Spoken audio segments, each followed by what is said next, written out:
Voici le nouveau fleuron photographique d'Apple, l'iPhone 12 Pro Max. Si de l'extérieur, l'iPhone 12 Pro et Pro Max partagent le même type de setup avec 3 modules caméra, l'iPhone 12 Pro Max intègre un nouveau module téléobjectif et surtout un grand capteur stabilisé zoom sur le champion photographique d'Apple.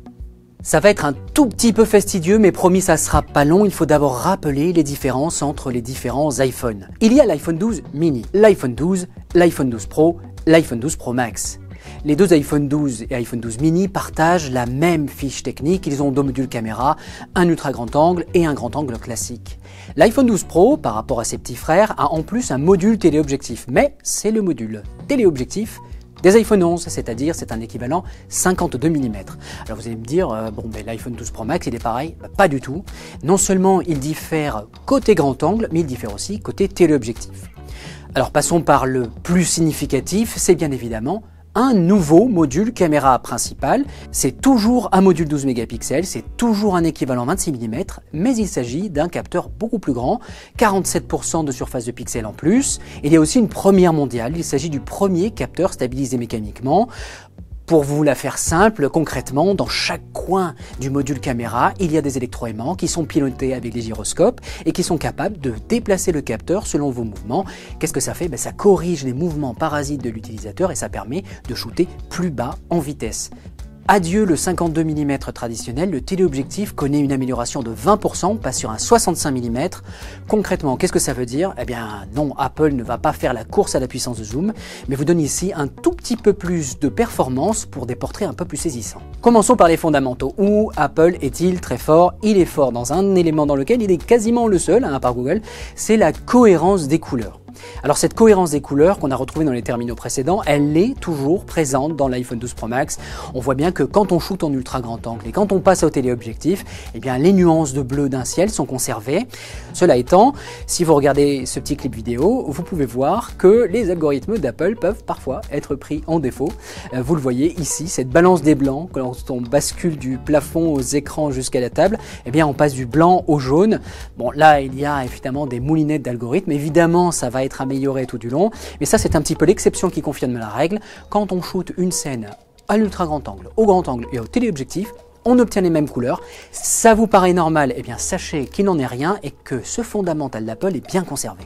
À l'arrière de l'iPhone 12, il y a un lidar, et ce lidar, qui est globalement une caméra 3D qui permet de mesurer les distances en temps réel, eh bien elle accompagne l'autofocus hybride pour avoir un autofocus qui est très performant. C'est globalement une des grosses forces de l'iPhone. Ce n'est pas nécessairement le terminal le plus rapide module par module.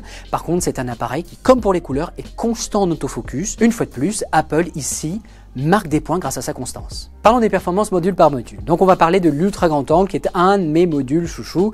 Que vaut l'ultra grand angle de l'iPhone 12 Pro Max? Eh bien les résultats sont très bons en termes de couleurs comme on l'a dit. En termes de niveau de détail, on reste sur un assez petit capteur, quasiment similaire à celui de la génération précédente. Et comme vous le voyez sur ces images d'illustration, il n'y a pas photo, il se fait écraser par les modules ultra grand angle de Huawei. Regardez, le niveau de détail est absolument phénoménal. Sur l'iPhone 12 Pro, vous serez très content d'avoir un ultra grand angle, mais objectivement, si on fait la comparaison, l'iPhone se fait balayer. Deuxième module, c'est le module grand angle, on va l'appeler le module caméra principal. C'est ce fameux 26 mm avec ce grand capteur stabilisé. Alors soyons très francs, cette stabilisation mécanique du capteur permet à Apple de compenser la plus grande taille du capteur. Il faut bien garder à l'esprit que plus un capteur est grand, plus les mouvements parasites sont perceptibles. Si les performances en termes d'autofocus et de netteté sont à peu près comparables à la génération similaire, par contre la qualité d'image fait un petit bond. On le voit ici dans ces images de foliage, on a beaucoup de détails. Regardez ici, même en basse lumière, on voit en bas à droite des détails de briques qu'on n'avait pas forcément dans les générations précédentes. Pourquoi? Tout simplement parce que les photodiodes sont plus grandes, captent plus de lumière, captent mieux les informations colorées. Et si on conserve la même définition de 12 mégapixels par rapport à ses petits frères ou à la génération précédente, le niveau de détail est en hausse. Troisième et dernier module caméra, le téléobjectif qu'on a envie de sous-titrer peut-être petit téléobjectif. Regardez, on le compare au super télé du Huawei P40 Pro Plus, un équivalent 270 mm. C'est sûr qu'à côté, l'équivalent 65 mm de l'iPhone 12 Pro Max fait un peu petit. Et pour cause, Apple n'a pas voulu ici remplacer les bridges ou jouer la compétition de qui aura le zoom le plus long. Apple a juste voulu renforcer un petit peu l'effet de compression des perspectives. En restant sur un équivalent 65 mm, Apple limite la casse en termes de taille de capteur et permet de pousser un peu plus et de faire des portraits qui sont plus saisissants. Regardez ici un portrait avec l'optique native Ici, le même portrait, mais avec des algorithmes d'amélioration, c'est-à-dire des algorithmes qui vont simuler un flou d'arrière-plan. C'est parmi les meilleurs portraits que nous ayons jamais fait avec un smartphone. Et on peut le voir, la partition est vraiment bonne. Attention cependant, il nous est arrivé au téléobjectif d'avoir les premières images avec des couleurs un peu aberrantes. Regardez ici, le rendu est un tout petit peu trop HDR. Sachez que ça n'est pas une aberration, mais que ça dure uniquement pendant les 2-3 premières images. Nous n'avons pas fait ce test avec la version 14.3 qui vient juste de sortir. Il est fort probable qu'Apple corrige ce petit défaut.